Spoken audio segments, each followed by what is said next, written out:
तो कर्म और सोच अपशकुन को भी शगुन बना देती है। ये भेंट मेरे सबसे महत्वपूर्ण भक्तों के लिए है।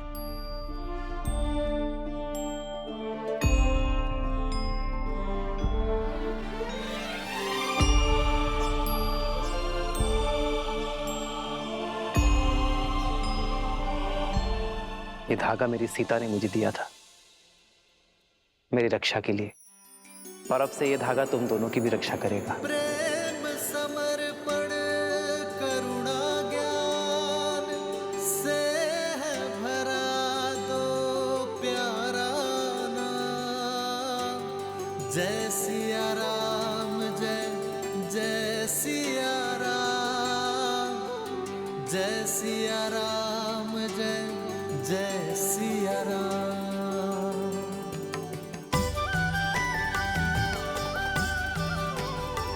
प्रेम की सोच अपशकुन को भी शुभ संकेत बढ़ा देती है। निराशा में भी आशा की कोपर देने के लिए धन्यवाद महादेव। ये तो वही ऋषि कुमार हैं श्री राम, जिसके विषय में हमने आपको बताया था। लवकुश, लव कुश।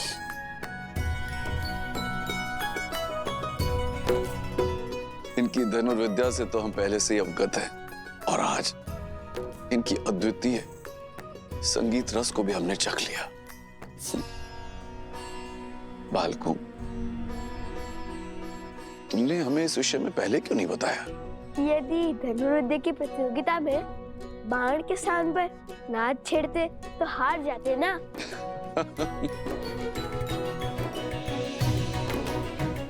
कहा वीणा और कहा धनुष, इन दोनों कलाओं में इतना भेद होने पर भी आप इन दोनों कलाओं में निपुण कैसे बन गए? नहीं, दोनों में अधिक भेद नहीं है।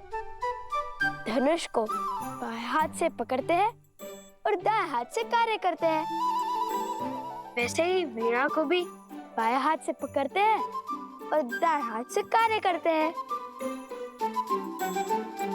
भेद तो हृदय के भावों में होता है महाराज।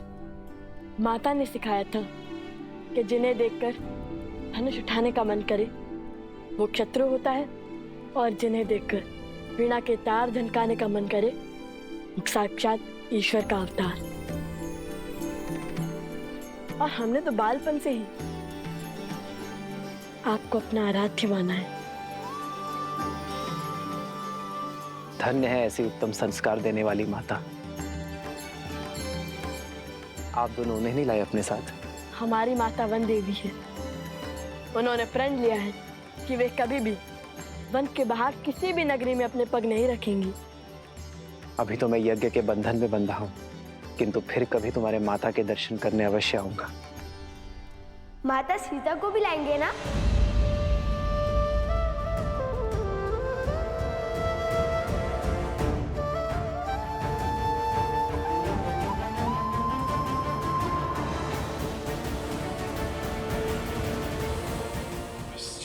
क्षमा करना, मेरा अर्थ था महारानी सीता, वो भी आएंगी ना? क्षमा किस बात की ऋषि कुमारों? महारानी तो संपूर्ण राष्ट्र की माता होती है। आप महारानी सीता को माता कह सकते हैं। यज्ञ में आहुति का समय हो गया है राम। जो आ गया गुरुवर। हनुमान, इन दोनों ऋषि कुमारों और इनके साथियों के विश्राम करने की व्यवस्था महल में ही करवाओ। मैं यज्ञ संपन्न होने के पश्चात स्वयं इनके पास बैठकर पूरी कथा सुनूंगा।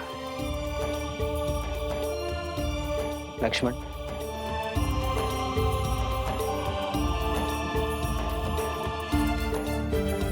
देवी, चले। सत्य कहा था आपने आर्य। यहाँ आकर उचित किया हमने। अब मुझे इन बालकों के साथ समय व्यतीत करने का अवसर मिलेगा।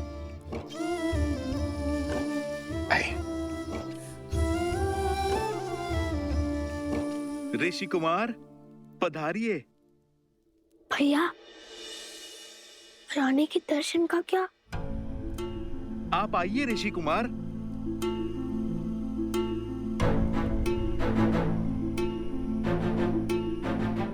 ऋषि कुमार, क्या बात है?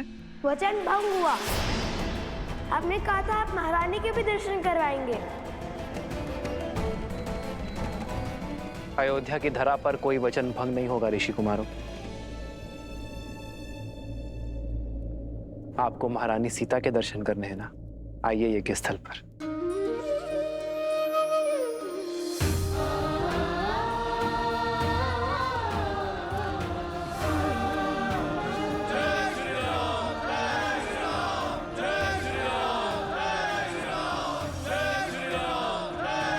जय श्री राम, जय श्री राम।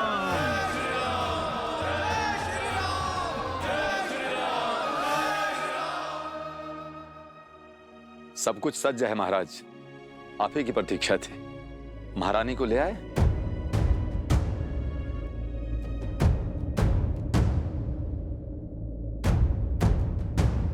देखो, वो आ रही है देवी सीता।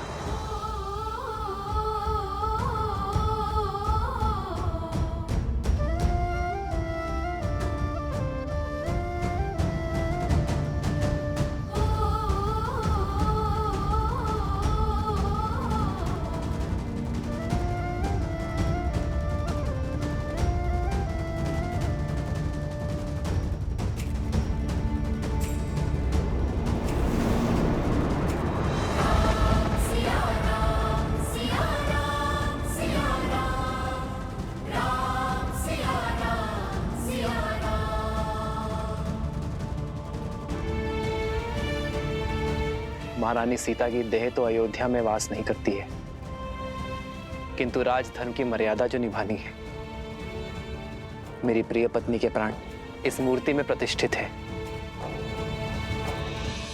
श्री राम ने हमारी मिथिला की राजकुमारी के साथ अन्याय किया है। श्री राम ने माता सीता को त्याग दिया है।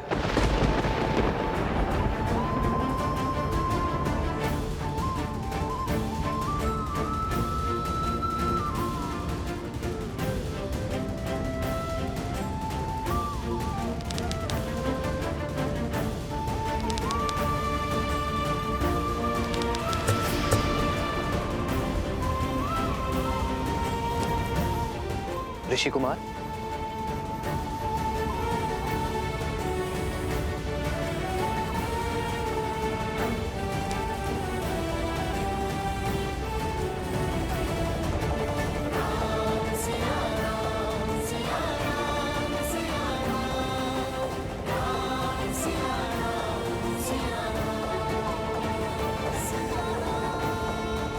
अपने घाव को दबा कर रखें। आर्य सुमंत। जी महाराज। शीघ्र वैद्य जी को बुलाइए।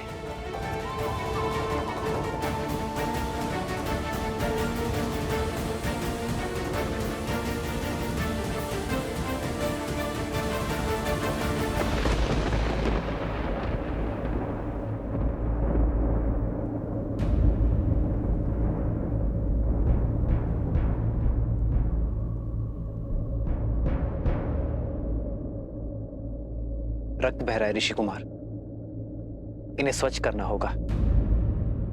आपको उपचार की आवश्यकता है।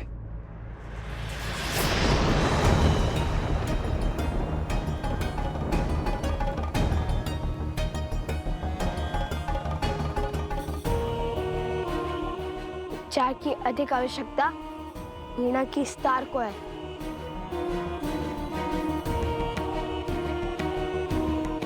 जो साक्षात माता सरस्वती ने हमें उपहार दिया था। ऋषि कुमार, महाराज की उदारता का उत्तर उद्दंडता से देना उचित नहीं है। लक्ष्मण, मेरा भाई उद्दंडी नहीं है, केवल उसके मुख पर बुद्धि से अधिक उसके भावों का अधिकार है। राजानुज, बिल्कुल आप ही की भांति। तुम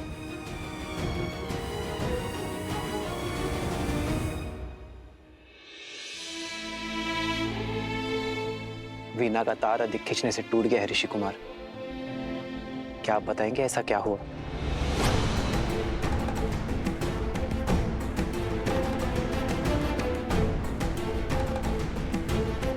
भगवान वाल्मीकि का आदेश था कि अयोध्या जाकर प्रभु श्री राम और माता सीता के गुणगान गाने का। किंतु मुझे किसी ने ये नहीं बताया कि राम सिया की कथा जो हम मंत्र मुक्त होकर गाते हैं वो अधूरी है।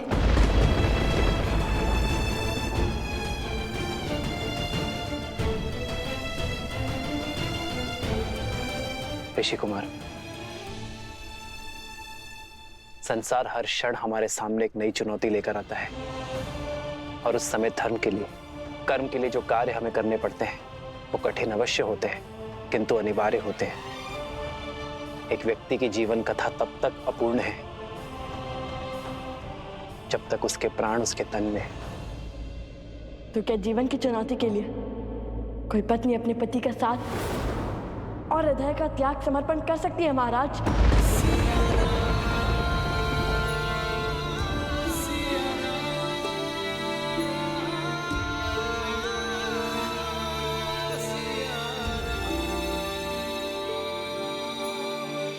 ऋषि कुमार, अयोध्यापति से संवाद संभव है, विवाद नहीं।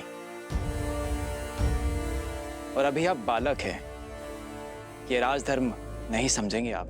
हमारे भगवान कहते हैं कि नारी के विषय में सदा बालक बनकर पूर्ण निश्चलता से विचार किया जाना चाहिए। वो नारी जिसमें सदा ही ममता का भाव समाया हो, उसके चरित्र का मूल्यांकन सदा बालक बनकर करना ही उचित होता है, क्योंकि बालकों की बुद्धि लोक पाठ से दूषित नहीं होती। शत्रुघ्न, इन ऋषि कुमारों को उससे सम्मान बाहर ले जाओ, यज्ञ में विलंब हो रहा है।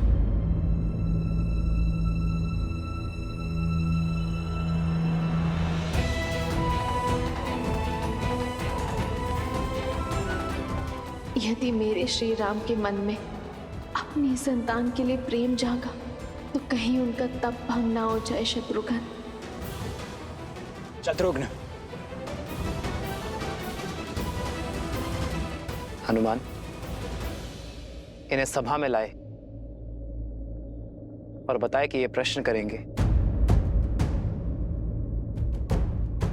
क्या सभा का त्याग?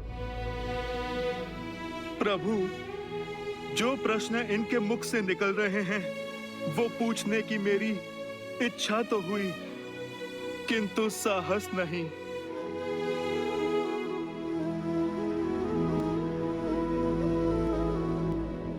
तो जो पूछना है वो अवश्य पूछो ऋषि कुमारों, मैं यथाशक्ति उत्तर अवश्य दूंगा। क्योंकि आपने माता सीता का त्याग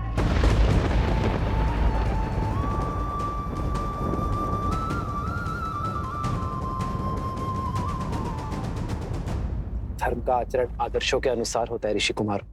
एक संतान के लिए उसके माता पिता आदर्श होते हैं। अपनी संतान को धर्म की सीख देने के लिए उसके माता पिता को कभी कभी सुख का त्याग करना पड़ता है।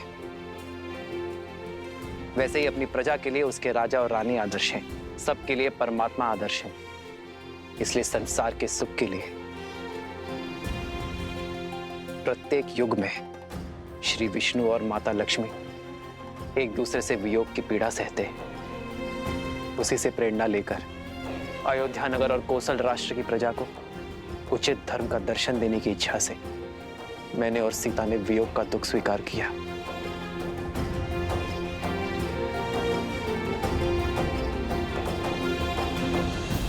यदि महाराज को दुख देने से मन भर गया हो तो कृपा करके यहां से प्रस्थान करें ऋषि कुमार।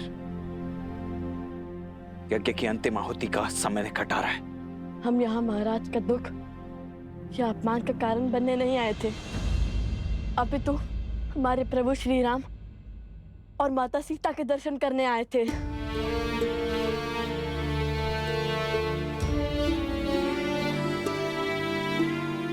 पीड़ा है तो केवल इस बात की कि हम केवल महाराज के दर्शन का सौभाग्य ले पाए, प्रभु राम के दर्शन का नहीं, क्योंकि सीता के बिना कैसे राम?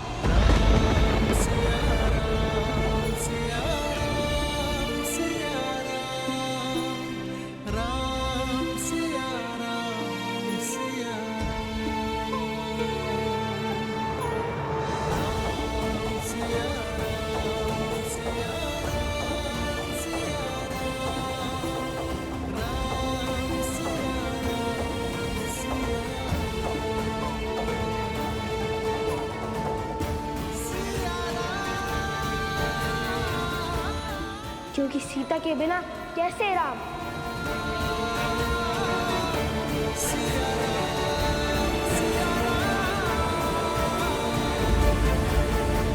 पिताश्री, क्या लव और कुश के प्रश्न उचित थे? जैसे वृक्ष पर बैठे व्यक्ति को धरती पर खड़े व्यक्ति की तुलना में कहीं दूर तक दिखाई देता है, वैसे ही किसी भी व्यक्ति के प्रश्नों की मर्यादा भी उन प्रश्नों की दूरदर्शिता पर निर्भर करती है।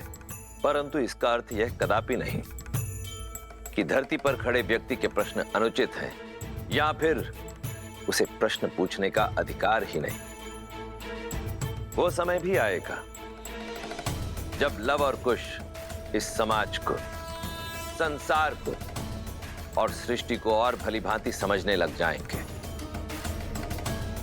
और जब वो समय आएगा प्रिय गणेश, तब वो दोनों स्वतः ही उस प्रश्न पर पहुंच जाएंगे जो राम और सीता के पुनर्मिलन का आधार बनेगा।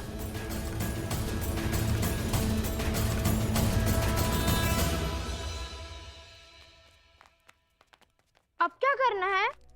कैसे मर्यादा और न्याय की मूर्त ने अपनी पत्नी के साथ अन्याय किया।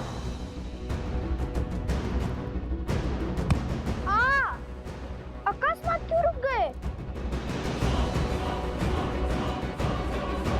भैया, अगर श्री राम ने किसी और की पत्नी के साथ अन्याय किया होता तो आप दुखी नहीं होते। मूर्खतापूर्ण बातें मत करो कुश। श्री राम किसी के साथ अन्याय कर ही नहीं सकते। वे मर्यादा पुरुषोत्तम है। ओम मनमना गणाधिपते नमः स्वाहा।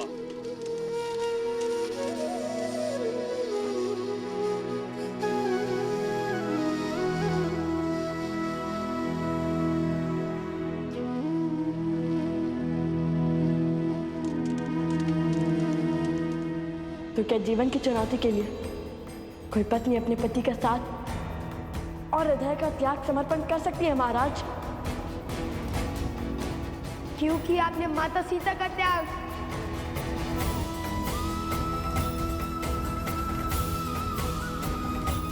क्योंकि सीता के बिना कैसे राम?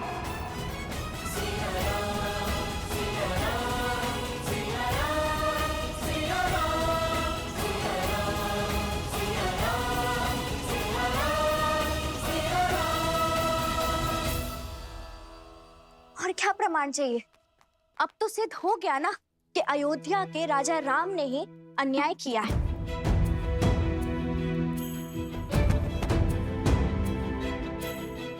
नहीं, मैं नहीं मानता। अवश्य ये कोई ऐसा भेद है जो पूरा संसार नहीं जानता है। अर्थात श्री राम कुछ छुपा रहे हैं।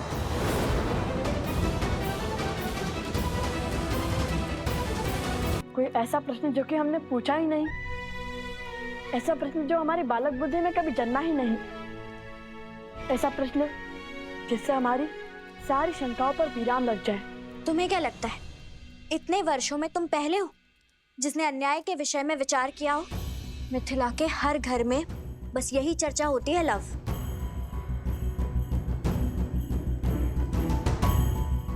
आपको केवल ये दुख है कि हम श्री राम से उचित प्रश्न नहीं पूछ पाए, किंतु मुझे देखिए, मुझे दो दुख हैं। क्या?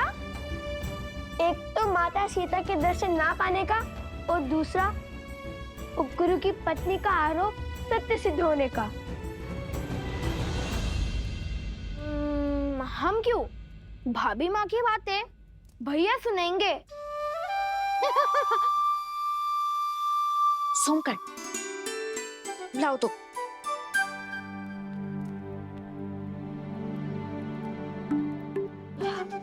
बहुत भूख लग रही है, आज भोजन क्या करेंगे? धन्य हो कुमार कुश, इतने बड़े दुख के बीच में भी तुम्हें भोजन की पड़ी है। दुख हृदय में है और भूख पेट में। दोनों अपने निर्णय लेने के लिए स्वतंत्र हैं। हाँ, चलो ना फिर भोजनशाला में चलकर खाते हैं। नहीं, अब हम अयोध्या का अन्न तभी खाएंगे जब माता सीता अयोध्या लौटेंगी।